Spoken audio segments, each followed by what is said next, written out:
Hey folks, welcome back to the Portable Gamer. Welcome to RaceRoom Racing Experience, and welcome to the Red Bull Ring and some vintage M1 racing. I don't know if you know this car, but it was a classic back in the day. It wasn't quite a hypercar, but it was, I don't know, I guess in contemporary cars, this would be somewhere along the lines of, I don't know, like an R8 or something. You know, it was definitely high end. It was a weapon. It was an absolute weapon, but it was not. It wasn't the Countach or anything. Just a super cool, super fast car. So we are at the Red Bull Ring. It's one of my favorite tracks. You know that. And Spec Racing. We started P4, P5, I think, and it's a 10-lap race. Spoiler alert, I do get out in front. And when I do, I'm going to jump in car for a couple laps. And the reason is, RaceRoom Experience, I don't have a ton of time in this sim. But I'll tell you some things that I love about it. I'll tell you some things about it that make it really, really super awesome. And one thing is the variety of cars. I feel like in Racing Sim, I feel like it's like every sim sort of has its own niche, you know, that it sort of gravitates to. And this sim, how do I want to say this? I feel like this sim, the cars in this sim are car people cars. Does that make sense? I almost said car guys, but it's not just car guys. There are people that really like cars. And I feel like the cars in this sim are the kinds of cars that people that really like cars really like. It's like they're very thoughtfully selected. And it's a German game. As far as I know, it's a German game. And the majority of the cars in this game are German, WTCC, which is not specifically German, but the German touring car series. There's just a lot of really cool German cars in this sim. And things like the M1. M1 is just a cool car. And I feel like these kinds of historical cars, it's not that old, but you know what I mean. They're sort of overlooked. And in the same way that Gran Turismo has that skyline fixation, right? There's 1,100 cars in Gran Turismo and 600 of them are Nissan Skylines. I feel like RaceRoom has that same, they sort of lean that way, but it's to all classic German sports cars and touring cars. So that's a very cool thing about it, the selection of cars. And it's not just German cars, there are plenty of other countries represented and other brands and labels and marks, however you want to say it, but it's just a really cool selection of cars that you get to choose from, particularly when you get into like the touring cars and things that are not, even in their day, they weren't hyper exotic, unattainable cars. They were just really cool sports cars and touring cars. So yeah, that's super awesome. The selection of tracks is also very cool. That there are a lot of historical tracks represented. There are, I don't know, what I would think of as more contemporary tracks, but if you're into, and again, when I say historical, I don't mean like from the 30s and 40s, but if you're into historical racing, there's a great selection of tracks as well that is very cool.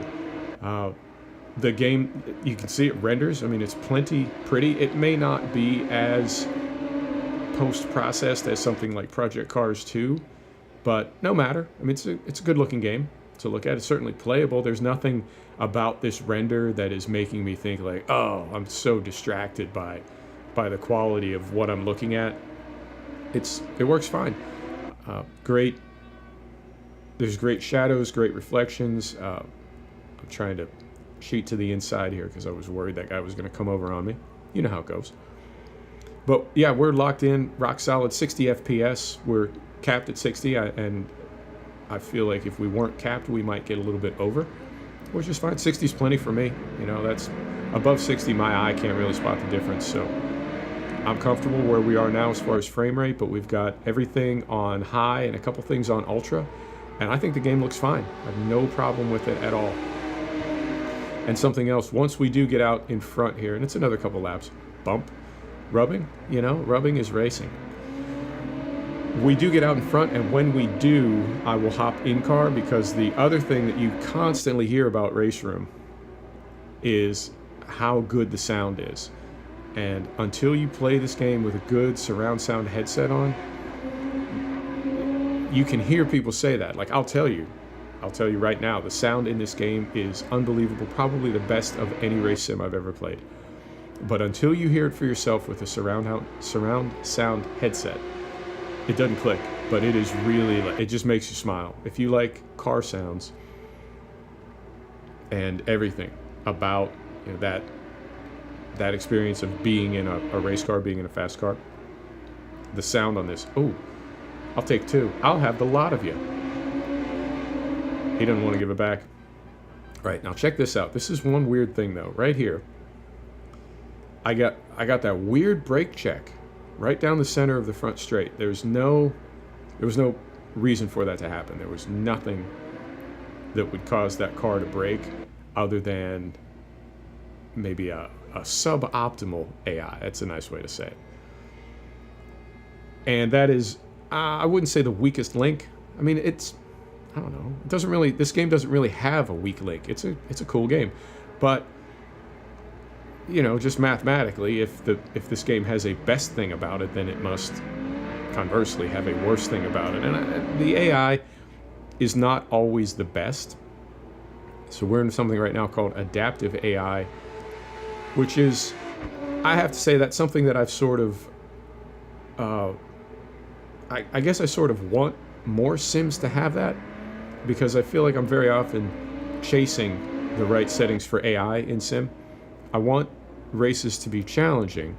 I want the outcome to be uncertain, but I also don't want to be just hammered crap in every race. I don't want to finish dead last in every race, but I also don't want to win every race. I want to race.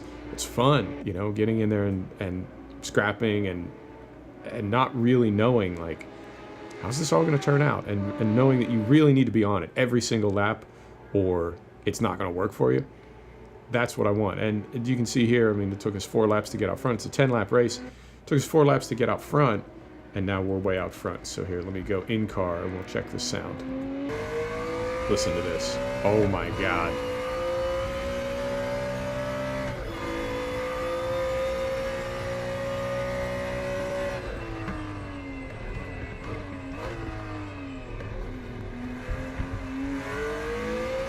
And the thing that's great about this sound is every part of it is individually adjustable. So you've got the engine sound, you've got the transmission sound. I believe there's 3 different sliders for tire sounds. The sound palette is next level, man. It's really, really cool. But the AI, like I said, we're on adaptive AI, and that's something that I wish other race sims had. But then in this sim, I don't know if it really works that well, because like right now we're pulling away, and that's not necessarily what I was looking for. You know, I wanted it to be a little bit more competitive. So the AI, and it's you saw in the first few laps that we did, the AI is a little wobbly. You know, they're not entirely legit yet. But apparently AI is a really, really difficult thing to do in race sims. And the best that I've ever seen is Codemasters F1 2018. But it's really a standout. So I have a feeling that AI is the trickiest part of some of these games to nail. So we're going to do one more full lap in car so you can hear the car. And I'm not going to talk at all. So crank it up, listen to the sound in this game. It's amazing. And then after this lap, we'll call it. Here we go.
there you go. Folks, thanks for stopping back to check out the Portable Gamer. Thanks for joining us for, I think this is our first episode of a Race Room racing experience from the Red Bull Ring. We'll see you next time. Take care now.